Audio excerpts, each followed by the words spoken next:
There's a good chance that your bank is holding thousands of your dollars right now and they're paying you nothing for it. $50,000 in a regular bank account earns you about $200 per year. That same $50,000 a few clicks away could be earning you $2,000 per year. Same money, you still have access to the money and you get 10 times the return.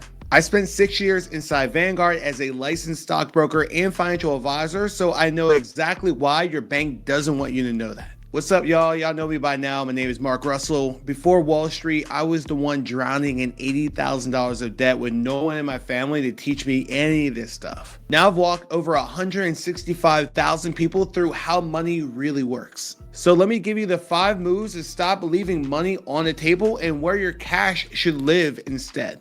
Move number 1, that money in a regular bank account, the big name bank that most of us probably grew up with, the second your paycheck lands, the bank actually takes it and loans it back out to someone else. That could be a personal loan to someone else at 10% interest rate or more, car loans at about 6 to 7%, and they only pay you a fraction of a percent for the privilege. The way I want you to think about this is that you are the lender. You just never really get the lender's return. They pay you pennies, they then lend that money to someone else at 10 times the amount that they're paying you, and they keep the whole spread. And what I want you to do is completely flip that on its head. Make interest instead of paying it. That's all a high yield savings account truly is. And you're probably wondering, what is a high yield savings account, Mark? It's still in a savings account and you can pull the money out whenever you want to.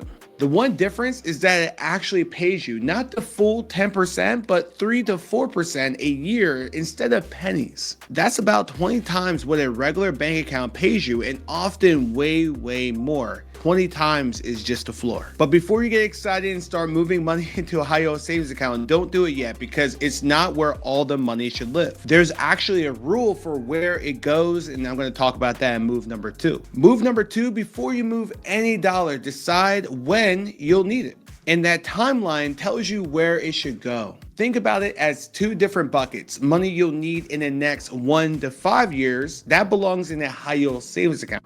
I'm talking emergency fund, a car, a wedding, a down payment, a tuition, whatever it might be. And then money that you won't touch for 5 years or more, that money should be invested so that money then compounds. And you might be wondering, why are we splitting it? Your short-term money can't afford a bad month. It can't afford a bad year, both of which could easily happen in the market. For example, if you're buying a car next year, it has to be there, it has to be liquid, and there can't be any surprises. Now, your long-term money is a little different. Over 5 to 10 years, you can ride out all the swings that come along with the market. Whatever Trump says tomorrow, that one day won't jeopardize 5 to 10 years of investing, because you got time to recover, and compounding does the heavy lifting. So the money that you will actually touch soon, that goes in a high yield savings account, and investing is the money that you probably won't touch within the near future. So I want you to match the dollar to the timeline so you can stop guessing. Which brings me to a question that no one ever asks. How much of your cash actually belongs in savings? What I'll tell you is that most people put too much money in their savings, and it costs them every single year. And that brings me to move number 3. Move number 3 is more cash than you need is too much cash.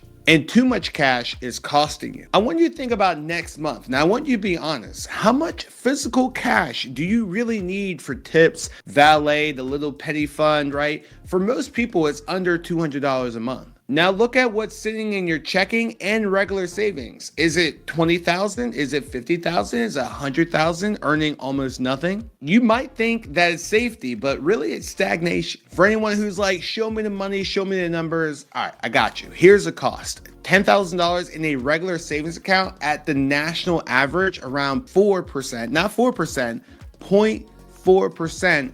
earns you $40 a year. $40 a year, enough for dinner, right? Maybe like dinner at a nice spot. Like eating by yourself, because you're paying for someone else's is probably way more. The same $10,000 in a high yield savings account at 4% earns $400. A little different, right? 10 times the interest, 0 extra risk. Let's scale it up a little bit more just to add a little bit more pain. $50,000 in a regular savings account makes about $200 a year. In a high yield savings account, that's about $2,000. That's $1,800 you're leaving on the table. So when you're ready to fix that, the high yield accounts that I actually use and trust are actually linked in the description. In full transparency, I have affiliate partnerships with the companies below. So if you actually use one, you open up an account, it supports the channel at no extra cost to you.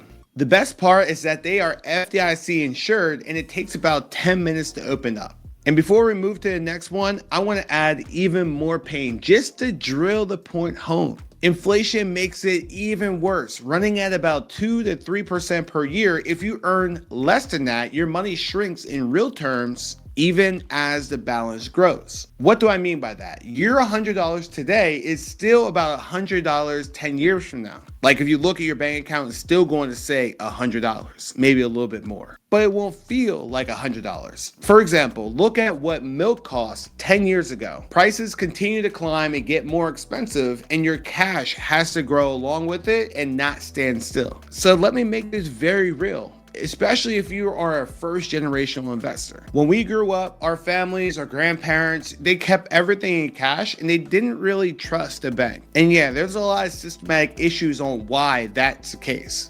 And for them, keeping that money in cash made them feel more safe and in control. And trust me, I get it, I lived it, but that instinct holding everything in cash is the silent tax keeping you behind. If you keep money in cash and you feel poor every year, it's because technically you are. Keep what you need for everyday petty expenses, but put the rest where it can actually keep up. Now look, I'm gonna keep it 100 with you because that's all I do. The hardest part isn't actually opening up the account, it's knowing the order. What goes into savings, what goes to debt, what goes to investing, and how much in each. And that's exactly what I walked through in my free investing class. I walked over 165,000 people through how the top 1%, how they invest. The link is at the top of the description, so go grab your seat. So why doesn't everyone do it? And it's the 4-letter word that starts with F. It's not the one that you're thinking, so get your head out together.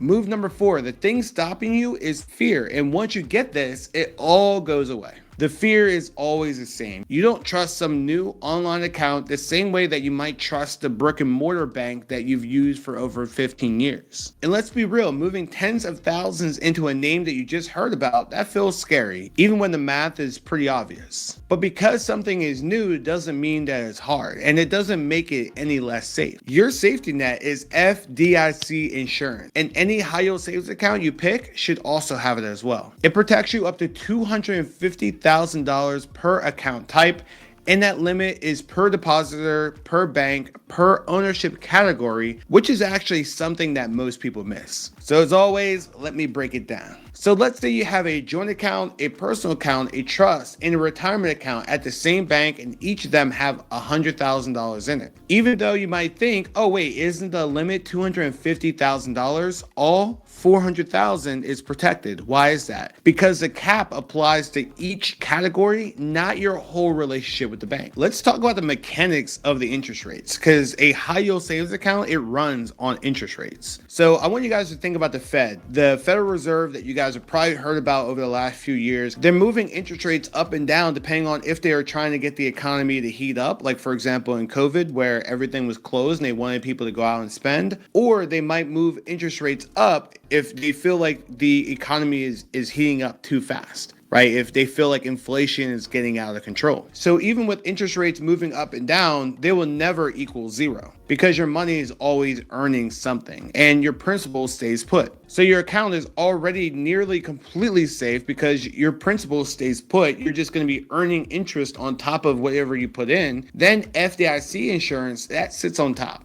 And here's one thing that made me completely trust these accounts. Ever since FDIC insurance started, not one person, not one, has lost a single dollar at a FDIC insured bank, not one. And you don't have to move all your money at once. So let me tell you exactly why, and that's in the next move. Move number 5, pick a high yield savings account today and start moving your cash. And in all reality, it's a 10-minute job that people put out for years, but here's the play. Number 1, audit your cash. Write down 3 different numbers: your checking, your regular savings, and physical cash. Now you know the real numbers. Number 2, bucket by time horizon. The next 1 to 5 years goes into a high yield savings bucket. 5 to 10 years out is your interest later bucket or your investing bucket. And then you're going to keep that $200 of, let's call it walking around cash, out of both, right? You want to have that separate. Number 3, open a FDIC insured high yield savings account, which only takes about 10 minutes, if that.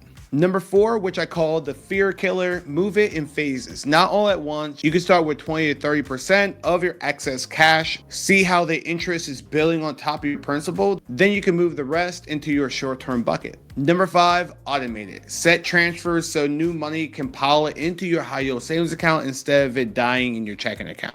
Once your emergency fund and near-term goals are covered, automate a monthly contribution into your long-term investments. If you want to skip the research and go straight to the accounts that I actually trust, I already dropped a list in the notes, so go check it out. So you're getting a high-yield savings account paying 3 to 4% right now. They're FDIC insured, and it takes about 10 minutes to open up. That's it. It's still liquid, still safe, and it's finally working for you instead of working for the bank. So my friends, those are the 5 moves. You've learned that you've been loaning your money to the bank for pennies, knowing that the bank will never do that for you. I'm going to need you to match every dollar to a time horizon, 1 to 5 years, 5 years to longer than 5 years. Right size your cash so it's not losing ground to inflation. I want you to kill the fear. It's safer than the bank that you're using right now. And I want you to make the move today in phases so it never feels like a giant leap. But before you go, I want you to do one thing for me, pretty please. Drop a comment and tell me, what are you building for? Is it your kids? Is it your parents? Is it a version of you that never had any of this stuff figured out? Like, what are you investing for? What are you putting money away? What is your why? And as you guys know, I read every one of the comments. And that's the whole reason why I make these videos, so I can interact with you guys and learn a little bit more about what your goals and your desires are. And after that, I want you guys to check out my last video, the 10 things that are no longer worth your money, and it's right here on the screen. I'll see you over there. Thanks for watching. We'll see you on the next video.